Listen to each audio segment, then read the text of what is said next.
दोस्तों, एक व्यक्ति एक मार्ग में बहुत तेजी से आगे बढ़ रहा था। तभी अचानक वह दूसरे व्यक्ति से टकरा गया। इस पर वह दूसरा व्यक्ति क्रोधित होकर कहता है, अरे जानवर हो, क्या तुम्हें दिखाई नहीं देता? एक सांड की तरह लगातार आगे बढ़ते जा रहे हो। इस पर पहला व्यक्ति कहता है, काश आप जो कह रहे हैं वही सत्य होता, लेकिन दुर्भाग्यवश मैं एक मनुष्य हूं। उस पहले व्यक्ति के मुख से यह सुनकर उस दूसरे व्यक्ति का क्रोध शांत हो गया। वह उस पहले व्यक्ति से कहता है, लगता है तुम बहुत दुखी हो, वरना सौभाग्य की बात को दुर्भाग्य न कहते, क्योंकि एक इंसान का जन्म पाना तो बड़े ही सौभाग्य की बात है। मनुष्य का जीवन बड़ी कठिनाइयों से मिलता है और तुम हो कि एक जानवर होना चाहते हो। तभी वह पहला व्यक्ति कहता है, मित्र, क्या आपने कभी किसी जानवर को आत्महत्या करते हुए देखा है? क्या आपने कभी किसी जानवर को किसी दूसरे जानवर को धोखा देते हुए देखा है? क्या आपने किसी जानवर को अपने अतीत या फिर अपने भविष्य के लिए परेशान होते हुए देखा है? ऐसे में मनुष्य जीवन भला सौभाग्य की बात कैसे हो सकती है? इससे अच्छा तो पशुओं का जीवन ही है। हम मनुष्य तो पशुओं से भी गए गुजरे हैं। उस पहले व्यक्ति की यह सारी बातें सुनकर वह दूसरा व्यक्ति कहता है, लगता है तुम बहुत दुखी हो, तुम्हारे जीवन में बहुत बड़ी समस्या आन पड़ी है। यदि ऐसा है तो तुम्हें इसका समाधान महात्मा बुद्ध के पास मिल जाएगा, तो वहां जाओ। तभी पहला व्यक्ति कहता है कि कौन है? क्या कोई साधु है, महात्मा है, आर्षि मुनि है, पंडित हैं? अगर वह इनमें से हैं तो इनमें से कोई भी मेरी मदद नहीं कर सकता। मैं ऐसे कई लोगों से मिल चुका हूं और इनके पास मेरी समस्या का कोई समाधान नहीं है। इस पर वह दूसरा व्यक्ति कहता है, वह इनमें से तो नहीं है, लेकिन वह क्या है यह मैं भी नहीं जानता। बस मैं इतना ही जानता हूं कि जो भी उनके पास जाता है उनकी सभी समस्याओं का समाधान वह बड़ी सरलता से कर देते हैं। जो भी उनके पास आता है वह अपने सारे दुख दर्द वहीं पर छोड़कर चला आता है। उस दूसरे व्यक्ति की बात सुनकर पहले व्यक्ति को लगा कि उसे भी महात्मा बुद्ध से मिलना चाहिए। उसने उस दूसरे व्यक्ति से कहा, ठीक है भाई, अगर तुम कहते हो तो मैं एक बार उनसे भी मिल लेता हूं, उन्हें भी देख लेता हूं कि आखिर ऐसी क्या बात है जो लोगों की समस्याओं का समाधान बड़ी सरलता से कर देते हैं। इतना कहकर वह व्यक्ति अगले ही दिन महात्मा बुद्ध से मिलने के लिए निकल पड़ा। लगातार 3 दिन की यात्रा करने के बाद आखिरकार वह महात्मा बुद्ध के पास जा पहुंचा। जब वह महात्मा बुद्ध के करीब पहुंचा तो उसने देखा कि महात्मा बुद्ध अपने सभी शिष्यों को उपदेश दे रहे थे। महात्मा बुद्ध कह रहे थे, इस पृथ्वी पर उपस्थित हर किसी का जीवन बहुत कीमती है, परंतु मनुष्य जीवन अनमोल है। इसका उपयोग कर मनुष्य जीवन के उच्चतम शिखर तक पहुंच सकता है और इसी मनुष्य जीवन के कारण हम मनुष्य पशुओं से नीचे भी आ सकते हैं। महात्मा बुद्ध का यह उपदेश समाप्त होते ही वहां पर जो भी लोग बैठे हुए थे वह वहां से चले गए। तभी वह व्यक्ति महात्मा बुद्ध के करीब पहुंचा और वह महात्मा बुद्ध को प्रणाम करके कहता है, हे बुद्ध, आप कहते हैं कि हम मनुष्य का जीवन अनमोल है। आखिर हम मनुष्य के जीवन में ऐसी क्या बात है? हम मनुष्य के जीवन में कीमती जैसा क्या है? हम चिंता करते हैं, परेशान रहते हैं, हम अपने भविष्य के लिए हमेशा चिंतित रहते हैं। ऐसे ही हजारों प्रकार की समस्याएं हम मनुष्य के जीवन में चलती रहती हैं। लेकिन आप क्या जाने, आप तो एक साधु हैं, आपने तो ये सारी चीजें त्याग दी हैं और इसीलिए शायद आप ये सारी बातें बड़ी आसानी से कह सकते हैं। मुझे तो यही लगता है कि मनुष्य का जीवन बहुत ही कठिन है, हमें इसे समाप्त कर लेना चाहिए। आपने कभी किसी पशुओं को देखा है ना, तो वह चिंता करते हैं, ना ही उन्हें किसी तरह की तकलीफ होती है, ना ही वह कोई परेशानी में रहते हैं। वह तो अपना जीवन मौज मस्ती में जीते हैं, ना ही उन्हें अपने भूतकाल की चिंता होती है और ना ही भविष्य की। ना ही वह किसी को धोखा देते हैं और ना ही किसी से शिकायत करते हैं। वह तो बस अपना जीवन जीते रहते हैं और वहीं पर दूसरी तरफ हम मनुष्य का जीवन ठीक इसका उल्टा है। मुझे तो यही लगता है कि मनुष्य का जीवन पशु के जीवन से भी बदतर है। मनुष्य जीवन एक श्राप है जो हमें मिला है। ऐसे में आपको मनुष्य जीवन में ऐसी क्या विशेषताएं नजर आती हैं जो आप लोगों को झूठ बताते रहते हैं कि हम? मनुष्य का जीवन बहुत कीमती है, बहुत मूल्यवान है।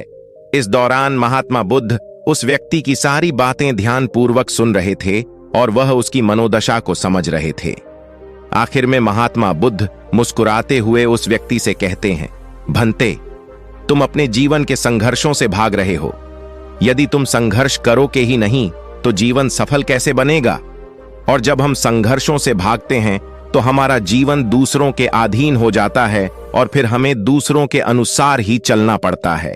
इसलिए हमें अपने जीवन के लिए संघर्ष तो करना ही पड़ता है। महात्मा बुद्ध के मुख से यह सुनकर वह व्यक्ति बहुत अचरज में पड़ गया। उसने तुरंत ही महात्मा बुद्ध को प्रणाम किया, उनके चरणों में जा गिरा और उनसे कहने लगा, हे बुद्ध, आपको कैसे पता चला कि मैं अपने जीवन में संघर्षों से भाग रहा हूं, उनसे बचना चाहता हूं? मेरे जीवन में जब भी कोई समस्या खड़ी होती है तो मैं उसका सामना नहीं कर पाता, बल्कि मैं उसे छोड़कर भाग जाना चाहता हूं। आगे महात्मा बुद्ध उस व्यक्ति से कहते हैं, तुम्हें लगता है कि पशुओं का जीवन हमसे लाख गुना अच्छा है, क्योंकि वह अपना जीवन खुद समाप्त नहीं कर सकते, क्योंकि वह किसी को धोखा नहीं देते और न ही आने वाले भविष्य की चिंता करते हैं। इसका मतलब यह तो नहीं कि पशुओं के जीवन में कोई संघर्ष नहीं है। पशुओं के जीवन में तो जन्म से लेकर मृत्यु तक संघर्ष ही होता है। जब वह छोटे होते हैं तो उनकी जान को खतरा होता है, वे अपनी जान बचाने के लिए संघर्ष करते हैं। जैसे जैसे बड़े होते हैं तो उन्हें अपना पेट भरने के लिए संघर्ष करना पड़ता है, फिर चाहे उनके सामने कोई भी क्यों ना हो, फिर चाहे उनके सामने कितनी भी बड़ी परिस्थितियां क्यों ना हो, वे संघर्ष करने से कभी पीछे नहीं हटते।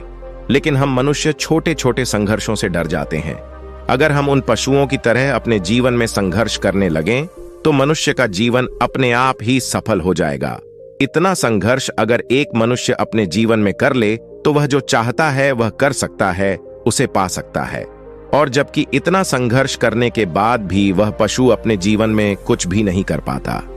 भंते, वास्तविकता तो यही है कि बिना संघर्ष के कोई जीवन है ही नहीं। बिना संघर्ष के हमारा जीवन चल ही नहीं सकता। फिर चाहे कोई राजा हो या भिखारी, सबके जीवन में संघर्ष तो है ही। जो भी इन परिस्थितियों के खिलाफ संघर्ष नहीं करता, फिर चाहे वह मानव हो या पशु, उसका नष्ट होना तय है। इस पर वह व्यक्ति कहता है, हे बुद्ध, क्या आप मुझे कोई ऐसी चीज दे सकते हैं जिससे मेरे जीवन के सारे संघर्ष हमेशा हमेशा के लिए मुझसे दूर हो जाएं? मेरी सारी चिंताएं, सारी समस्याएं, सारी परेशानियां हमेशा हमेशा के लिए खत्म हो जाएं और मेरा जीवन हमेशा हमेशा के लिए सुखमय बन जाए। उस व्यक्ति की यह बात सुनकर महात्मा बुद्ध एक बार फिर से मुस्कुराने लगे और उस व्यक्ति से कहते हैं, भंते, मैं तुम्हें वह चीज तो नहीं दे सकता, लेकिन हां, मैं तुम्हें वहां तक पहुंचने का रास्ता जरूर बता सकता हूं। यदि तुम वहां तक पहुंचने का संघर्ष कर लो तो तुम वहां तक पहुंच ही जाओगे और तुम्हें वह चीज मिल जाएगी। लेकिन मेरी एक बात और याद रखना कि इसका अर्थ यह भी नहीं है कि इसके बाद से तुम्हारे जीवन में परेशानियां या फिर समस्याएं आनी बंद हो जाएंगी। तुम्हारे जीवन में परेशानियां और समस्याएं तो आती ही रहेंगी, लेकिन उनका प्रभाव तुम पर बहुत कम हो जाएगा। तुम्हारे जीवन में दुख और समस्याएं तो आएंगी, लेकिन वह तुम्हें छू नहीं पाएंगी। और ऐसी अवस्था में चाहे तुम्हें कोई कितना भी दुख देने का प्रयास क्यों न करे, तुम्हें चाहे कोई कितना भी धोखा देने का प्रयास क्यों न करे, तुम्हें कभी भी धोखा नहीं मिलेगा। सब कुछ तुम्हारे पास ही होगा, लेकिन फिर भी वह तुमसे दूर रहेगा। महात्मा बुद्ध की यह बात सुनकर व्यक्ति महात्मा बुद्ध के सामने दोनों हाथ जोड़कर महात्मा बुद्ध से कहता है, हे बुद्ध, बताइए वह चीज क्या है और मुझे कहां मिलेगी? मैं उस चीज को पाने के लिए कुछ भी कर सकता हूं। मैं अपना पूरा प्रयास लगा दूंगा, लेकिन उस चीज को हासिल करके ही दम लूंगा। इस पर महात्मा बुद्ध ने उस व्यक्ति से कहा, सोच लो भंते, एक बार यदि तुमने रास्ता शुरू कर दिया तो तुम्हें उस रास्ते पर चलते ही रहना होगा जब तक कि तुम अपनी मंजिल को पाने ही लेते, और यह रास्ता अत्यंत संघर्षों से भरा होगा। क्या तुम अपनी मंजिल तक पहुंच पाओगे? इस पर व्यक्ति कहता है, हे पुत्र, आप मुझे वह मार्ग बताइए, मैं उस पर चलूंगा। मैं अपनी अंतिम सांस तक संघर्ष करूंगा, लेकिन उस चीज को हासिल करके ही दम लूंगा। इस पर महात्मा बुद्ध कहते हैं, सुनो, उस चीज का नाम है शांति, जो तुम्हारे मन के भीतर गहराइयों में है। जैसे यह समुद्र की लहरें ऊपर से तो बड़ी तीव्र नजर आती हैं और उछाल मारती हैं, जिन्हें देखकर हमारा मन घबरा जाता है, परंतु ठीक इसी के विपरीत उसकी गहराई में वह बहुत ही शांत होता है और ठीक इसी प्रकार हमारे मन की गहराइयों में भी वह शांति छिपी हुई है। तुम्हें अपने मन की गहराइयों में उस शांति को खोजना होगा, उस शांति के लिए संघर्ष करना होगा। और अगर तुम रास्ते से नहीं भटके तो जैसा मैंने तुम्हें कहा है वह सब तुम्हें मिलेगा जो तुम चाहते हो। महात्मा बुद्ध के मुख से यह सुनकर वह व्यक्ति कहता है, हे तथागत, मैंने तो सोचा था कि आप मुझे कोई ऐसी वस्तु बताएंगे जिसे मैं किसी भी हालत में खोज लूंगा और उसके बाद मेरा जीवन सुखमय बन जाएगा। इस दुनिया में ऐसी कोई चीज जिसे खोजा नहीं गया उसे तो खोजा जा सकता है, लेकिन मैं अपने मन के भीतर कैसे जा सकता हूं? वहां भला कौन सा मार्ग जाता है?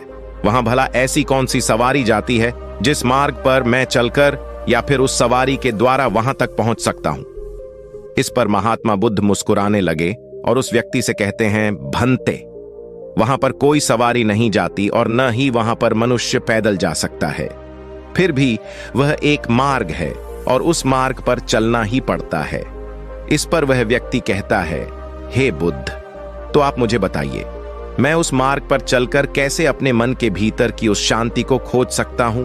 इस पर महात्मा बुद्ध ने कहा, इस दुनिया में सबसे शक्तिशाली क्या है? इसका जवाब देते हुए वह व्यक्ति कहता है, हे बुद्ध, इस दुनिया में सबसे शक्तिशाली चक्रवर्ती सम्राट हैं, जिसके पास असीम शक्ति है, जिसके पास सब कुछ है, उसके पास किसी चीज की कोई कमी नहीं। इसके जवाब में महात्मा बुद्ध कहते हैं, नहीं, इस दुनिया में सबसे शक्तिशाली चीज है इच्छा, और यही इच्छा इस दुनिया को चला रही है। जो कोई भी कुछ भी कर रहा है वह उसकी इच्छा का ही परिणाम है। उसका कर्म है, सब कुछ उसकी इच्छा के अनुसार ही चल रहा है। जहां तक बात है एक चक्रवर्ती सम्राट की, तो एक इच्छा एक चक्रवर्ती सम्राट को भी धूल में मिटा सकती है, और वहीं पर उसी के विपरीत एक इच्छा एक आम इंसान को भी एक चक्रवर्ती सम्राट बनाने में सक्षम है। इस दुनिया में जो कोई भी है, जहां कहीं भी है, जिस किसी भी परिस्थिति में है, वह उसकी इच्छा के अनुसार ही है, वह उसकी इच्छा का परिणाम ही है। अपनी इच्छा के बल पर मनुष्य इस जीवन में कुछ भी कर सकता है, लेकिन एक वास्तविकता यह भी है कि मनुष्य अपनी इच्छा पर नियंत्रण नहीं कर पाता, जिस कारण उसके जीवन में वह सब भी घटित होता रहता है जिसकी वह चाहत नहीं रखता। हमारे मन की बुरी इच्छाएं हमारी तरफ बुरी चीजों को खींचती हैं। इसीलिए इच्छा बहुत सोच समझ कर करनी चाहिए। हमें अपने जीवन में क्या चाहिए, यह केवल हम अपनी इच्छा से ही निर्धारित कर सकते हैं। इस पर वह व्यक्ति कहता है, हे बुद्ध, तो क्या मैं अगर यह इच्छा करूं कि मुझे अपने मन की भीतर की शांति मिल जाए, तो क्या वह मुझे मिल जाएगी? तभी महात्मा बुद्ध कहते हैं, भंते, इस दुनिया में सबसे शक्तिशाली इच्छा अवश्य ही है, परंतु फिर भी मनुष्य न जाने अपने जीवन में तरह तरह की इच्छाएं पालता है, लेकिन वह सारी इच्छाएं उसकी पूर्ण नहीं हो पाती। जानते हो क्यों? क्योंकि उस इच्छा को पूरा करने के लिए एक और चीज की आवश्यकता पड़ती है, और वह एक चीज की कमी मनुष्य के जीवन में हमेशा बनी रहती है। क्या तुम उसके बारे में जानते हो? इस पर वह व्यक्ति कहता है, नहीं बुद्ध, मैं नहीं जानता, वह क्या चीज है? तभी महात्मा बुद्ध कहते हैं, भंते, संकल्प। संकल्प के बिना इच्छा व्यर्थ है। संकल्प के बिना तुम चाहे कितनी भी बड़ी इच्छा क्यों न कर लो, लेकिन वह कभी पूरी नहीं हो सकती। संकल्प जितना मजबूत होगा, तुम्हारी इच्छा भी पूरी होने की संभावना उतनी ही अधिक होगी, और संकल्प जितना कमजोर होगा, तुम्हारी इच्छा भी उतनी ही कमजोर होगी। इस पर वह व्यक्ति महात्मा बुद्ध से कहता है, हे बुद्ध, तो इसका अर्थ यह हुआ कि यदि मुझे शांति पाने की इच्छा है और मैं इसे पाने के लिए दृढ़ संकल्प करूं, तो क्या मुझे वह शांति मिल जाएगी? तभी महात्मा बुद्ध कहते हैं, भंते, संकल्प भले ही इच्छा को शक्ति प्रदान करता है, परंतु इच्छा और दृढ़ संकल्प होने के बाद भी व्यक्ति अपने मंजिल तक पहुंच नहीं पाता, क्योंकि वह राह में भटक जाता है और फिर थक हार कर वह अपने संकल्प को त्याग देता है और अपनी इच्छाओं को छोड़ देता है। क्या तुम जानते हो ऐसा क्यों होता है? इस पर वह व्यक्ति कहता है, हे बुद्ध, मुझे नहीं पता। तभी महात्मा बुद्ध कहते हैं, क्योंकि किसी भी मार्ग पर चलने के लिए उस मार्ग के ज्ञान का होना बहुत आवश्यक है, और यह ज्ञान हमें उस मार्ग पर चलकर ही मिल सकता है, न कि केवल बैठकर सोचने से। और जब हम उस मार्ग पर चलते हैं तो हमें छोटी मोटी दिक्कतें, समस्याएं, परेशानियां आती ही रहती हैं, और हम उन छोटी छोटी समस्याओं में फंस कर रह जाते हैं और हमारा संकल्प टूट जाता है। हमारी इच्छा उन छोटी छोटी समस्याओं के सामने कमजोर पड़ जाती है और हम उन समस्याओं के सामने घुटने टेक देते हैं, हार मान लेते हैं और हमारा पूरा का पूरा जीवन फिर उन्हीं समस्याओं के इर्द गिर्द घूमता रह जाता है और हमारा पूरा जीवन वहीं पर समाप्त हो जाता है। इस पर व्यक्ति कहता है, हे बुद्ध, मैं आपकी बातों को समझने का बहुत प्रयास कर रहा हूं, लेकिन मुझे आपकी सारी बातें समझ नहीं आ रही। कृपया करके आप मुझे साफ और स्पष्ट तौर पर समझाने का प्रयास करें। तभी महात्मा बुद्ध ने उस व्यक्ति से कहा, भंते, मान लो कि तुम्हें किसी गांव में जाना है और वहां पर किसी व्यक्ति से मिलना है और तुमने यह दृढ़ संकल्प किया है कि तुम उस व्यक्ति से मिलकर ही रहोगे। तुमने अपना सफर तो शुरू किया, लेकिन काफी वर्षों के पश्चात भी न तो वह गांव खोज पाए और न ही उस व्यक्ति से मिल पाए। तो ऐसे में क्या हुआ? इसके जवाब में वह व्यक्ति कहता है, हे बुद्ध, भला ऐसा कैसे हो सकता है? यदि मैं जीवित हूं और वह व्यक्ति भी जीवित है जिससे मैं मिलना चाहता हूं और मुझे वह गांव पता है, तो मैं उससे अवश्य ही मिल लूंगा। तभी महात्मा बुद्ध कहते हैं, भंते, तुम्हें उस गांव का नाम पता है और तुम्हें जिसे मिलना है उसका नाम भी तुम्हें पता है, पर तुम्हें यह नहीं पता कि गांव किस दिशा में है। तो ऐसे में तुम कौन सा मार्ग पकड़ेंगे और किस मार्ग पर आगे बढ़ोगे?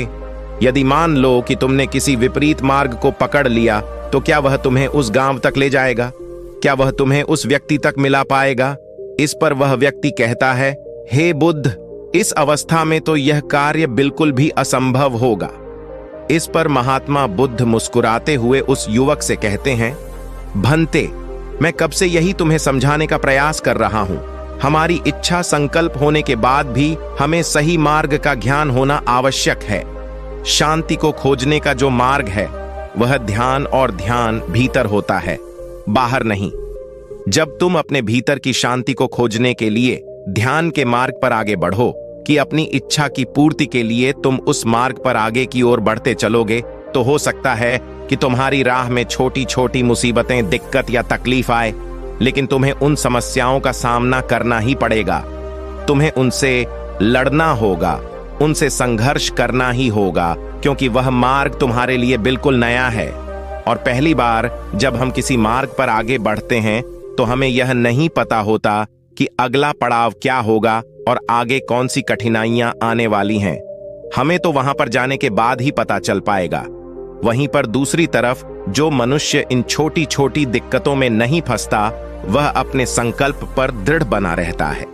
अपने जीवन में वह सब कुछ पा लेता है जो वह चाहता है और अपनी मंजिल पर पहुंचकर उसे असीम शांति भी मिलती है। और जब मनुष्य अपने लक्ष्य को प्राप्त कर ही लेता है, तब उसे और कुछ पाने की इच्छा नहीं रह जाती। इसी प्रकार यदि तुम भी केवल मार्ग पर आगे बढ़ते रहो, तो तुम भी अपने मन के अंतर तक पहुंच जाओगे और वहां पहुंचने के बाद तुम्हें किसी चीज की कोई आवश्यकता नहीं पड़ेगी। न ही तुम्हें कोई धोखा दे पाएगा, न ही तुम्हें कोई लूट पाएगा और न ही तुम्हें कोई दुख पहुंचा पाएगा। उस अवस्था में पहुंचने के बाद न ही कोई मोह, न ही कोई चिंता और न ही कोई समस्या रहेगी। तुम उस परिस्थिति से बड़ी सरलता से निकल पाओगे और जब तुम अपने मन की उस शांति को प्राप्त कर लोगे, तो तुम एक पशु तो नहीं रहोगे और न ही एक मनुष्य रहोगे, बल्कि तुम मनुष्य से भी और ऊंचा दर्जा प्राप्त कर लोगे और फिर तुम्हें कोई भी दुख कभी छू नहीं पाएगा।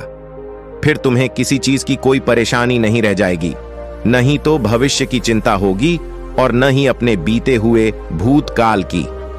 तुम तो बस अपनी शांति में मग्न रहोगे और तुम्हें किसी प्रकार का दुख कभी छू तक नहीं पाएगा।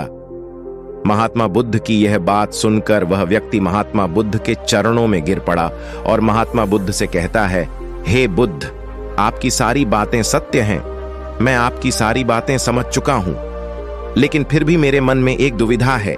मेरे पास क्या ऐसी कोई चीज नहीं रख सकता जिससे मेरी सारी दुख, सारी तकलीफें, सारी कठिनाइयां हमेशा हमेशा के लिए दूर हो जाएं। इस पर महात्मा बुद्ध मुस्कुराते हुए कहते हैं, भंते, यदि तुम बाहरी दुनिया से कुछ अपने पास रखना चाहते हो, तो तुम उस शांति को पाने का प्रयास छोड़ ही दो, क्योंकि तुम कुछ ऐसा पाना चाहते हो जिससे तुम्हारी समस्याएं कभी समाप्त नहीं होंगी, बल्कि और बढ़ती चली जाएंगी, क्योंकि तुम्हारी समस्याओं का समाप्त होना संभव ही नहीं हो पाएगा। और जानते हो ऐसा क्यों है? इस पर वह व्यक्ति कहता है, हे बुद्ध, पर ऐसा क्यों? इसका जवाब देते हुए महात्मा बुद्ध कहते हैं, भंते, क्योंकि बाहर तो पहले से ही शांति है, चारों ओर केवल शांति ही शांति है। हमें तो बाहर की शांति नजर आती है, लेकिन हमारे भीतर की शांति हमें नजर नहीं आती। और जो शांति हम बाहर की ओर देख रहे हैं वह बाहर नहीं बल्कि हमारे भीतर ही है। इसलिए जब तक तुम अपने अंतर को ठीक नहीं कर पाओगे तब तक तुम बाहर कुछ भी नहीं कर सकते। जब तक तुम्हारे भीतर सब कुछ ठीक नहीं होगा तब तक बाहर कुछ भी ठीक नहीं हो पाएगा। इतना कहकर महात्मा बुद्ध शांत हो गए और वह व्यक्ति महात्मा बुद्ध की बातों पर विचार करने लगा। उसके पास महात्मा बुद्ध के बताए गए रास्ते के अलावा और कोई मार्ग भी नहीं था। उसने दृढ़ संकल्प लिया कि वह अपने भीतर की उस शांति तक पहुंचकर ही रहेगा। उसने ध्यान के मार्ग को अपनाया और आगे की ओर बढ़ने लगा। अब वह व्यक्ति अपनी मंजिल तक पहुंचता है या नहीं, यह तो उसकी संकल्प, उसकी इच्छा शक्ति और उसके मार्ग में लगातार आगे बढ़ने पर निर्भर करता है। यदि वह महात्मा बुद्ध के कहे अनुसार लगातार आगे बढ़ता जाएगा और कठिनाइयों को पार करता जाएगा तो वह अवश्य ही अपने जीवन में उस असीम शांति को प्राप्त कर लेगा। लेकिन हमें यहाँ पर एक बात और सोचने की जरूरत है कि हमें अपने आप से मतलब होना चाहिए। हम कहाँ पर पहुंच रहे हैं यह हमें पता होना चाहिए। हम कहाँ पर हैं इसका भी ज्ञान हमें होना चाहिए। दोस्तों, यदि आप भी अपने जीवन में सफल होना चाहते हैं, आप अपने जीवन में कुछ पाना चाहते हैं, तो आपको भी महात्मा बुद्ध के बताए हुए रास्ते पर आगे की ओर बढ़ना चाहिए। आप अवश्य ही अपने जीवन में वह सफलताएं व लक्ष्य प्राप्त कर पाएंगे। दोस्तों, आज के इस वीडियो से आपने क्या सीखा वह मुझे आपको जरूर बताइएगा। इसी के साथ में उम्मीद है कि आपको आज की वीडियो पसंद आई होगी, तो लाइक और शेयर करने के साथ चैनल को सब्सक्राइब और घंटी बटन को जरूर दबा दीजिएगा। तो चलिए फिर मिलते ऐसे और वीडियो में, तब तक के लिए अपना ख्याल रखें। धन्यवाद।